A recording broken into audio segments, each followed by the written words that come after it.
Hey perverts, it's Tommy Purr, and it's Tuesday, which means it's time for another edition of Tommy Likes It, the talk show where I talk about toys that interest me and toys that I hope interest you.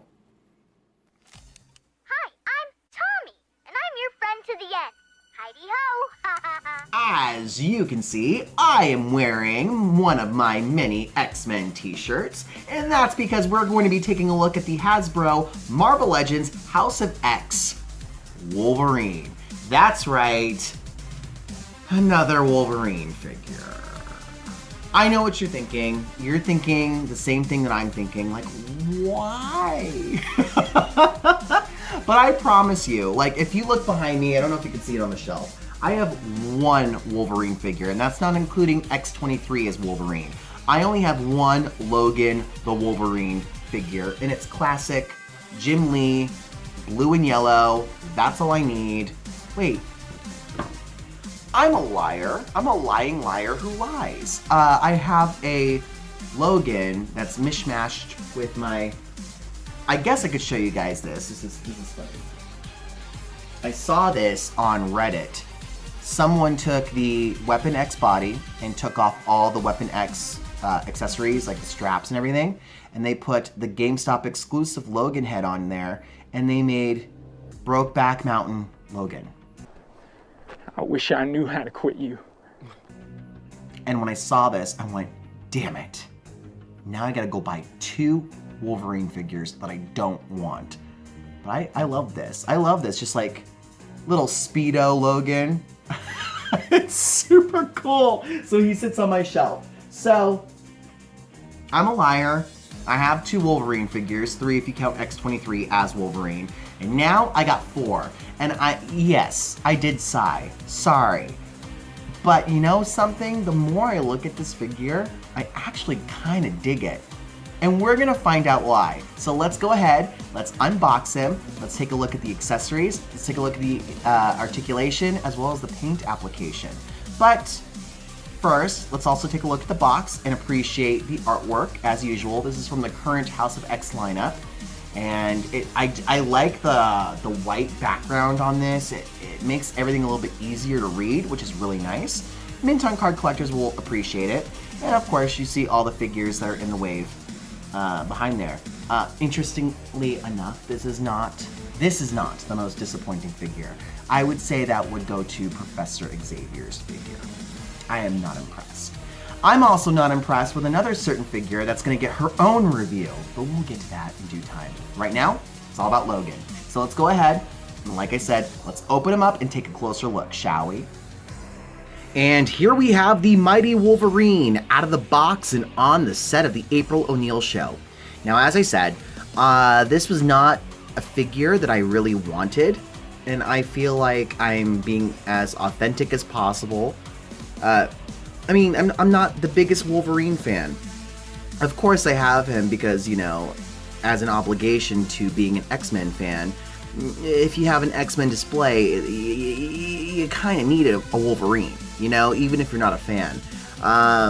Same could be said for, like, Batman's Rogues Gallery. It's kind of incomplete if you don't have Joker, whether you're a fan or not, right? But the more I look at this figure, I do like the figure. I think it's actually pretty nice. There are a couple nitpicky things about it that I'm going to address right here and right now. I do apologize if this video seems shorter than usual, but I am trying to tighten things for you guys because everyone's got a short attention span these days. But the figure has your standard, typical Hasbro Marvel Legends articulation. So you have the butterfly joints right here at the shoulders. The arms go out. Oh, is it? Ooh, that's, wow. Hold up. That is, oh, there we go. It was just really stuck there. I thought it was going to break. The arms go up that high on the side, but they go up further, up and down, and they go all the way around.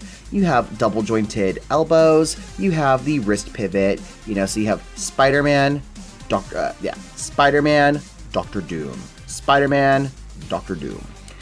You have the really good claws on this Wolverine, right there. Although, I gotta say, I don't like the fact that they look like they hook into things, but whatever. What else do you have here? I'm losing my train of thought. I'm sorry. You have your abdominal crunch here. You have your neck joint. He can look up pretty well. He can look down pretty well as well. He can look down also pretty well. You can do the splits. You can kick that far up. You can kick that far back. You have a thigh cut. You have a bicep cut. You have double jointed knees, and you have an ankle pivot, but you do not have a boot cut. And I like the boot cuts, and I hate when the figures don't have that. As far as paint application goes, I do have a bit of a weird scratch or smudge right there. I don't know if you guys can see it that clearly. Let's try and focus there. I got that like weird little thing right there. But I do like the brown and yellow. Of course, I have the classic Jim Lee blue and yellow. So this is at least it's a different outfit and a different color. So that's nice. So I don't mind putting him on my shelf and displaying him. He is really cool. He's inoffensive. And anyone who's a Wolverine fan will definitely like this figure for sure. I like this new head sculpt. We've never had a head sculpt like this before on any Wolverine Marvel Legend as far as I know. He's smiling and he's showing teeth, and it's kind of off-putting. It's actually pretty creepy, and I like it. It kind of gives me young Jack Nicholson vibes. Could you imagine a young Jack Nicholson playing Wolverine? I said, I'm not gonna hurt you. I'm just gonna bash your brains in. Dude, what a missed opportunity, right? But I stress the fact that it would have to be a young Jack Nicholson, not an older one, you know? Anyways, the boots here are really nice too. These are all molded. These details are not just painted on, which is nice. I do wish there had been some more... Come on, focus. I do wish there had been more of a black wash, but it looks good. It's not bad at all. I just wish some more paint detail had gone into the actual buckles of the boots, you know? It's just little things like that. I mean, Hasbro, you've got the money. I like the belt. If you choose to take it off of this Wolverine, you can use it for one of your customs if you're into customizing figures. As far as accessories go, the only thing that this Wolverine comes with is this alternate head, which includes his gray beard right there. I'm not a fan of this head. I like this one better because it is kind of creepy that he's grinning and showing his teeth, you know? Like he's either gonna make fun of you or he's gonna kill you. Or both. We'll go ahead and take the head off so you guys can see what the head looks like on the body. There we go. That's not bad. It's a good alternate head, but I prefer the other one.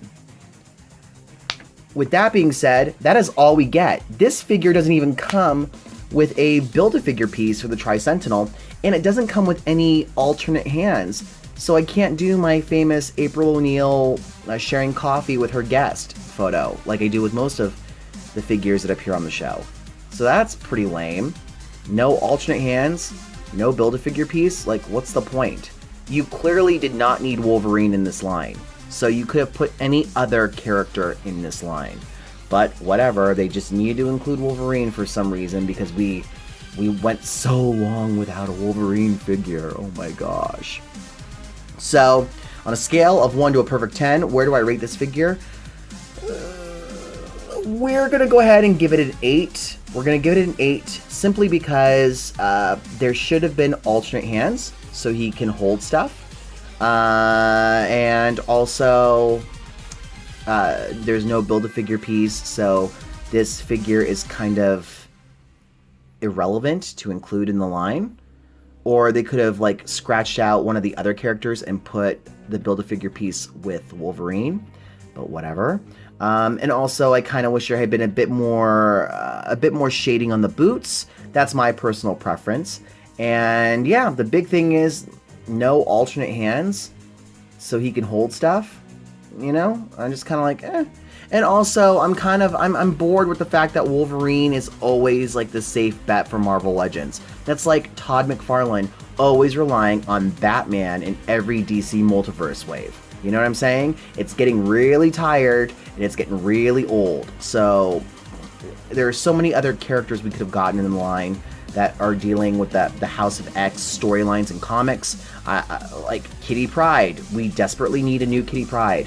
We could have gotten a standalone Pyro.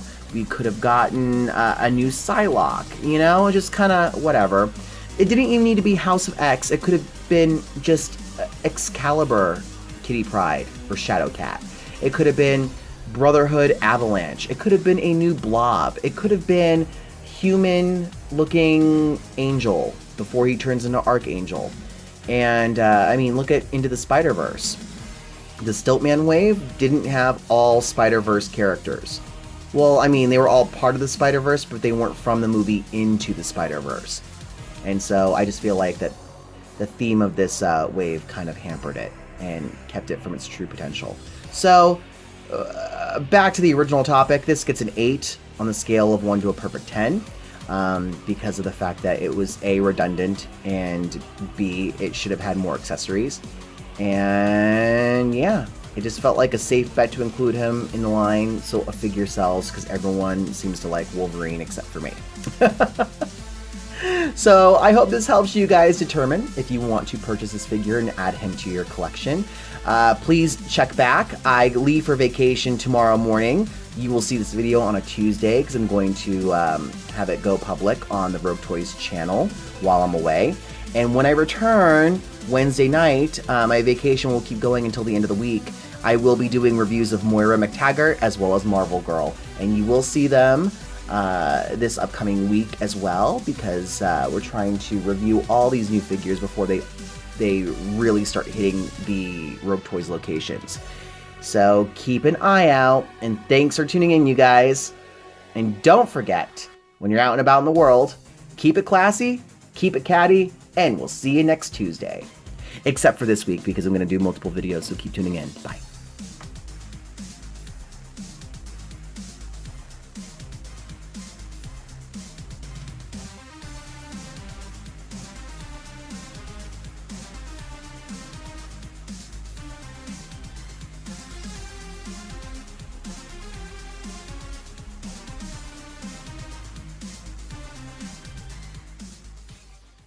Be sure to also check out the Rogue Toys Facebook page and tune in every Tuesday at 6 p.m. Pacific Standard Time to check out the Facebook Live Claim Show starring the toy experts Crystal and Steve. And finally, follow me on social media. You can find me on Twitter at rareform, RAWR_form. You can find me on Instagram at _man_diva. You can follow me on Facebook at facebook.com/officially perfect. And if you'd also like to purchase Tommy Purr merchandise, check out my store on storefrontier.com/merchandise. And once again, I hope you guys enjoyed the video as much as I enjoyed making it. Be sure to stay catty, and we'll see you next Tuesday.